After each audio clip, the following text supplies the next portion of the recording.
Okay, quick question. Who actually runs the Dune universe? And I know how that sounds. It sounds like the start of a power ranking video, and I promise it isn't, because the fun of this question is that every obvious answer is wrong. The Emperor? He has the Sardaukar, the scariest army in the known universe. Fanatics raised on a prison planet, and he's so afraid of one duke's popularity that he arranges the man's murder like a coward, in the dark, using somebody else's soldiers. That is not what running the universe looks like. The Spacing Guild, they own all travel between worlds. You have more than one birthright, boy. Nothing moves without them, and they use that monopoly to ask politely for their spice quota. The Harkonnens have money. Money didn't save them. House Atreides had loyalty. Actual loyalty, the kind you can't buy, and loyalty got every single one of them killed inside a year. So, who's left? Watch the coronation scenes. Watch any scene in this universe where power changes hands, a duke gets his orders, an emperor takes the throne, a killing gets sanctioned. There is always a woman in the room. She's standing off to the side, usually in black, usually silent. And a sister of the Bene Gesserit. She's the emperor's truthsayer. She's the duke's concubine. She's the tutor, the wife, the advisor, the grandmother. She is never, and I want you to actually check me on this, she is never the one sitting on the throne. That's not modesty. That's the design. Bene Gesserit skills take years to learn, Paul. The Bene Gesserit, and if you only know the movies, that's the sisterhood Lady Jessica belongs to, the order that trained her, the ones the fandom calls space witches, have no army, no fleet, no seat in the government, no homeworld anyone cares about. And they are, by a distance, the most dangerous faction in this story, because they figured out the thing every other player missed. A throne is a target. A throne can be overthrown, blamed, poisoned, taxed with consequences. The person next to the throne survives the dynasty. My lord, you gave your word to the witch. Kings, in this universe, are temporary tenants. The sisterhood is the landlord. And here's the part that should actually bother you, the part this whole video is about. It's their name for Messiah. When Paul Atreides walks into the deep desert, and thousands of Fremen, the native people of Arrakis, the ones who've survived that planet for generations, when they look at this teenage refugee and whisper Messiah, that moment plays like destiny. It's not destiny. It's a script written centuries earlier by the sisterhood. That means the Bene Gesserit has been at work here. Planted on that world the way you'd plant a water cache, in case one of their own ever needed it. They wrote the prophecy. He just walked into it. Stay with me, because by the end of this, you're going to see the whole machine, how it works, why it has no brakes, and why the scariest sentence in Dune isn't anything a villain says. And serve as its steward. It's a job description. We exist to serve. First, 30 seconds of setup, because the movies hand you the sisterhood fully formed and never explain where they came from. And you need the origin, because the origin is the alibi. 10,000 years before Paul, humanity fought a war against thinking machines. The Butlerian Jihad, it's barely a whisper in the films, but it's the founding trauma of this entire universe. Humanity won, barely, and then did something extreme. Banned computers. Forever. Thou shalt not make a machine in the likeness of a human mind. That's scripture now. Which leaves a very practical problem. Somebody still has to do the math, so instead of building thinking machines, they started building thinking humans. 3 great schools, 3 replacements for the computer. The Spacing Guild turned people into living navigation systems. The Mentats, the guys with the rolled back eyes doing probability calculations, Thufir Hawat in the films, became human computers. And the Bene Gesserit took the 3rd department, the one nobody else wanted, the one with no ceiling on it, the human being itself. Body, perception, reproduction, belief. What does that training actually get you? Not fireballs. Watch what they do on screen. The Reverend Mother Geist Limboheim is here. Total muscle control. They call it prana-bindu, down to individual fibers, which is why an aging Reverend Mother moves like a knife when she has to. Perception trained to the point where a lie has a texture. They read a pulse and a throat. A half-second hesitation. Pupils. That's truth sense. Put your right hand in the box. And the Emperor keeps a truthsayer, Gaius Helen Mohiam, the old woman with the box and the needle, standing next to him precisely because no one can lie to the throne while she's in the room. Think about what that means for a second. Every secret in the Imperium walks past her. How dare you use the voice on me? And then there's the voice, the thing from the films where Jessica bends a man's will with a tuned sentence. It looks like magic. It isn't. And that's the point. None of this is magic, which is what makes it scary. Your mother bade you obey me. The voice is applied audio engineering. Read a person deeply enough, and there's a register, a cadence, a pitch that his nervous system obeys before his brain gets a vote. It's an exploit. They found a vulnerability in the human operating system, and they never reported the bug. Okay, powers, understood. Now forget the powers, because the powers are not the weapon. Every faction in Dune has powers. The weapon is where they put themselves. Here's the census nobody in-universe seems to run. The Emperor's truthsayer, Bene Gesserit. You are the daughter of Baron Vladimir Harkonnen. The Emperor's daughter, Irulan, Bene Gesserit trained. Duke Leto's concubine, mother of his only heir, Bene Gesserit. You inherit too much power.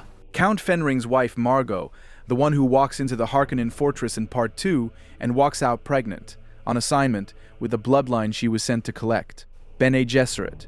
Go down the list of great houses. Somewhere near the top of each one, a wife, a mother, a teacher, an advisor. One of the sisters, one of those placements is a coincidence, all of them is a deployment. And they don't stop when a dynasty falls. That's the beautiful, horrible part. Watch what happens at the end of Part 2. Paul takes the throne from the Emperor, breaks the old order completely, and to seal it he takes a wife, Irulan, the Emperor's daughter. Bene Gesserit trained.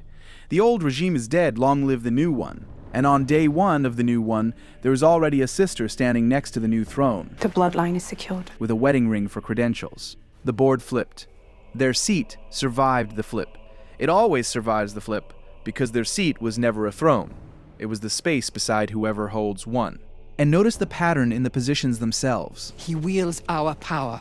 Concubine, not wife. Advisor, not minister. Truthsayer, not judge. Mother, not monarch. Every single role sits exactly one seat away from the throne. Close enough to steer, far enough to never be the one steering on the record. There's a version of this video that calls that cowardice.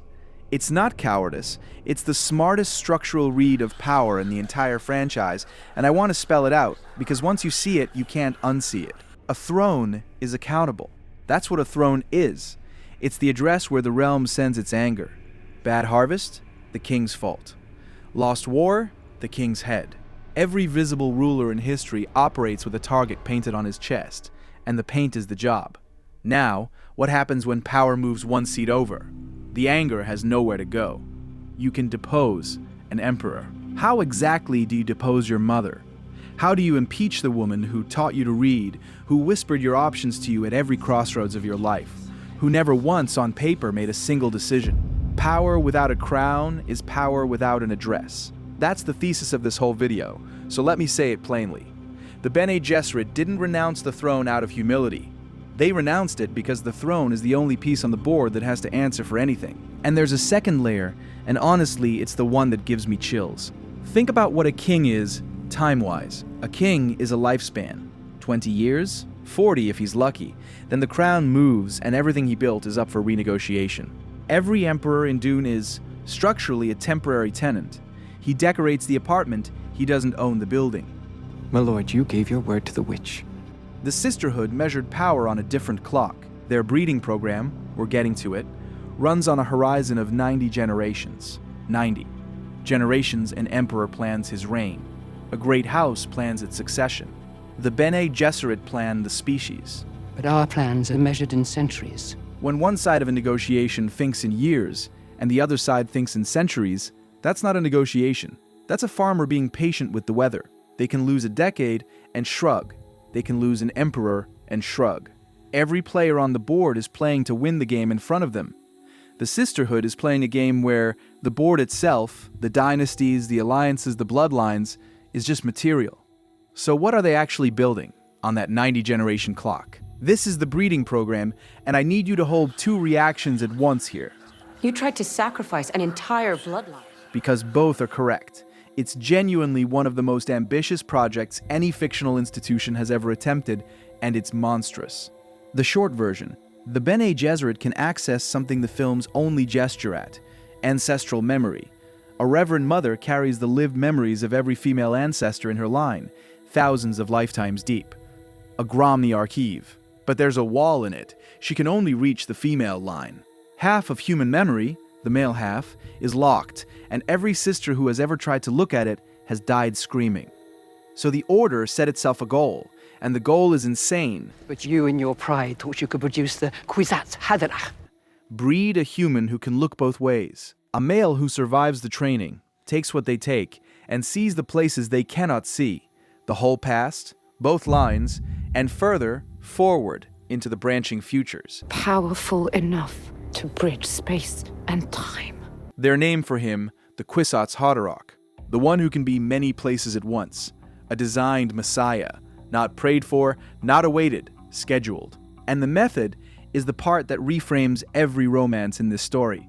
The sisterhood doesn't arrange marriages the way scheming nobles arrange marriages, for money, for armies. They breed lines the way you'd manage a stud book. The great houses look to us for leadership, and this threatens the Emperor.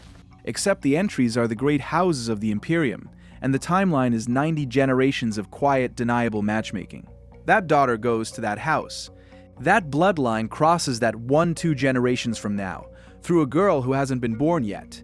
Nobody consents, because nobody is asked, because nobody even knows the program exists. Duke Leto Atreides means nothing to our order. Love, in this universe, is somebody's cell in somebody's spreadsheet. And in case you're wondering how a breeding program even works when half the participants don't know they're in it, this is the detail the films skip, and it's the one that turns the spreadsheet from creepy to surgical. A trained sister chooses the sex of her child, consciously. Biochemically. That's part of the training. The same body control that lets them neutralize poison, conception in this order, is not an accident of love, it's an executed instruction. Every birth is a move, which means every sister placed beside a great house isn't just an advisor with good posture. She's a delivery mechanism for the next entry in the plan. Which brings us to Jessica, and the one moment where the whole machine hiccups. Her orders were explicit. Bear the Duke a daughter. The daughter would marry a Harkonnen heir. Yes, seriously. They were promising, but they were becoming dangerously defiant. Their bloodline had to be terminated. The plan was to close the Atreides Harkonnen feud genetically, and that union 1 generation later was supposed to produce their candidate. Jessica bore a son instead, because Leto wanted a son. Because, and the films play this beautifully, she loved him, and it's maybe the only decision in her life she made as a woman and not as a sister. One act of love, and a 10,000-year program jumps its track. The candidate arrives a generation early, in the wrong house, raised by a father who taught him loyalty instead of obedience. Everything that goes catastrophically right and wrong with Paul Atreides traces back to that single unauthorized decision. And here's the detail I love, because it tells you who these women are.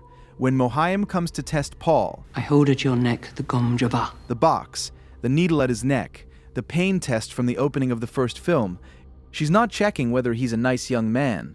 She's doing quality control on a product. That arrived off spec, the Gom Jabbar scene, the most famous scene in Dune, An animal caught in a trap will gnaw off its own leg to escape. is a factory inspection.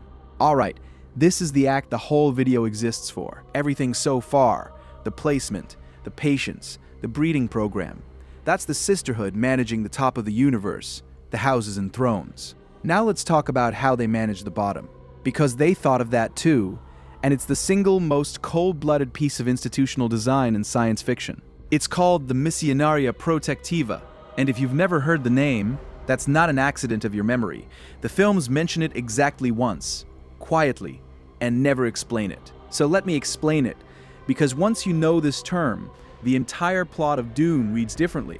The Missionaria Protectiva is a department, a division of the sisterhood whose entire job is to travel to worlds, poor worlds, frontier worlds, places the Imperium barely maps, and plant religions on them. There is no call we do not answer. There is no faith that we betray. Not spread their own faith. They don't have one, not really. Engineer local ones. They arrive generations early, disguised, and they seed stories, carefully designed, to survive. A chosen one will come. He will be the son of a Bene Gesserit. The phrasing gets localized. Voice from the outer world. Son of the priestess, child of the outer voice, whatever fits the culture. He will know your ways as if born to them. He will lead you to freedom, then they leave. And the stories do what stories do, on hard worlds where people need hope to get through the week. They take root, they grow, they become scripture, they become the thing grandmothers teach children. Centuries pass. And now any sister on any of those worlds, at any point in the future, who finds herself stranded, hunted, or in need of an army, can walk into a village she's never seen, speak the right phrases, fulfill the right signs, and the population will not merely shelter her, they will recognize her, because their own holy book, the one their grandmothers taught them, was written as her insurance policy. The sisterhood even has a name for the technique. The voice from the outer world. Panoplia propheticus, armor made of prophecy. Faith as pre-installed infrastructure. Religion as an emergency exit, stocked in advance, on every world that might someday matter. I remember the first time I actually understood this term, because I went back and rewatched the arrival scenes and got genuinely angry. I'd watched the crowd chanted Paul 3 times, and 3 times I'd read it as wonder. It's not wonder, we're watching an insurance claim get processed. Sit with how cold that is, the most sacred thing these communities own, the belief that gets them through drought and terror and grief, the thing they die for, is somebody's contingency plan, filed, numbered, waiting. On Arrakis, we need to cultivate desert power. And Arrakis? Arrakis was on the list. That's the reveal hiding in plain sight in the first film. When Paul and Jessica stumble out of the desert night into the Sietch, and Stilgar's people don't kill them, when the crowd murmurs, Lisan al Gaib, the voice from the outer world, the mother and son from the prophecy, the film lets you feel it as destiny. It's their name for Messiah. As the universe recognizing its chosen one. Now run it back with the term you just learned. The Fremen believe a Messiah is coming because Bene Gesserit missionaries told their ancestors a Messiah was coming. Some believe he's here. Jessica isn't discovering a prophecy. She's activating one. Watch her in those scenes. She's not odd. She's working. Feeding the signs, hitting the marks, running the protocol her order left on this world for exactly this emergency. At one point, she as much as says it out loud, they've prepared this ground. And the films actually show you the protocol running, quietly, if you know what you're looking at.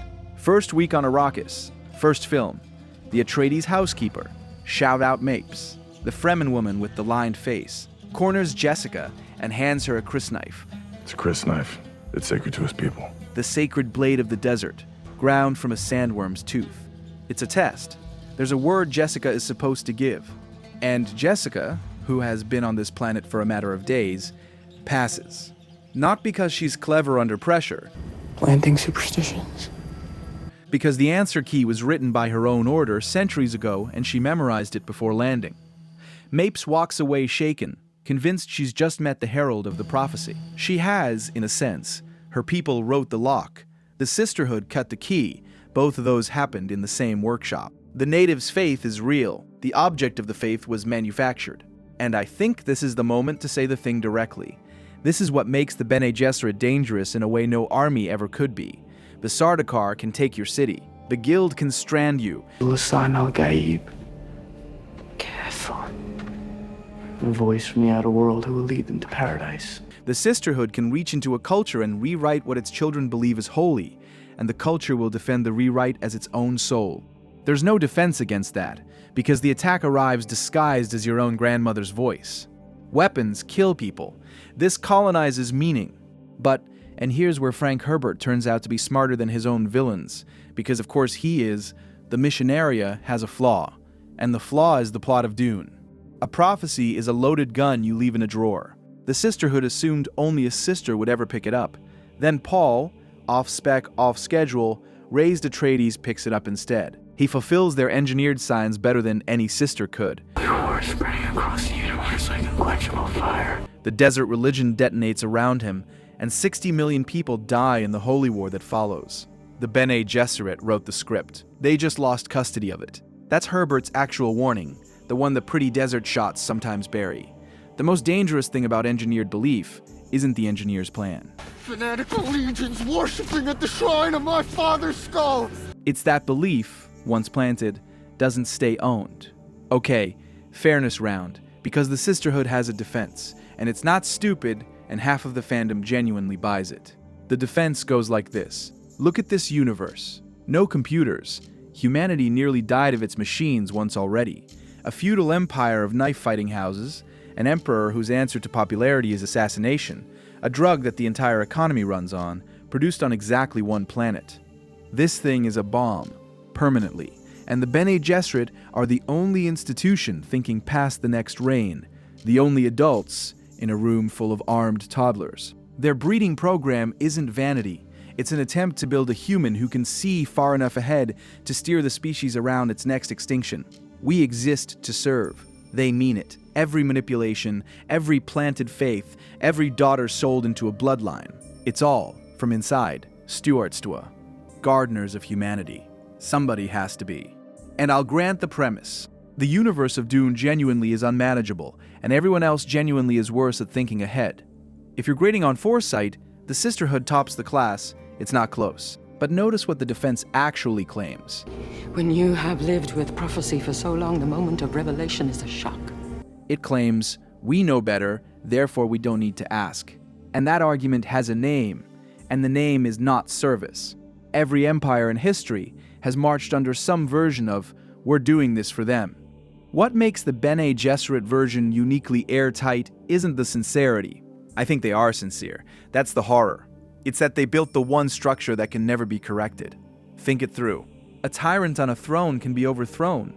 That's the throne's one virtue. The address is public. A church can be reformed. Its doctrine is at least written down where you can argue with it. The Sisterhood is neither. No throne to storm. No doctrine to dispute. They don't preach, they place. No membership you can see. When their plan works, a Queen Mother gave good advice. When it fails, when it kills 60 million people, It must never be known. there is no one to blame, because officially, no one did anything. Power without a crown is power without accountability. And power without accountability doesn't mean power that's never wrong. It means power whose mistakes have no author. And if you want the cleanest proof that even they know the defense is thin, look at what they do when the plan finally faces a real audit. Paul takes the throne. Their program fulfilled, one generation off schedule. We are Bene Gesserit. We don't hope, we plan. Sitting on the lion throne with their genetics and none of their obedience. Does the Sisterhood confess? Apologize? Publish the spreadsheet? Mohiam stands in that throne room, watches their centuries of work crown itself, and her one move is to try to manage the outcome, quietly.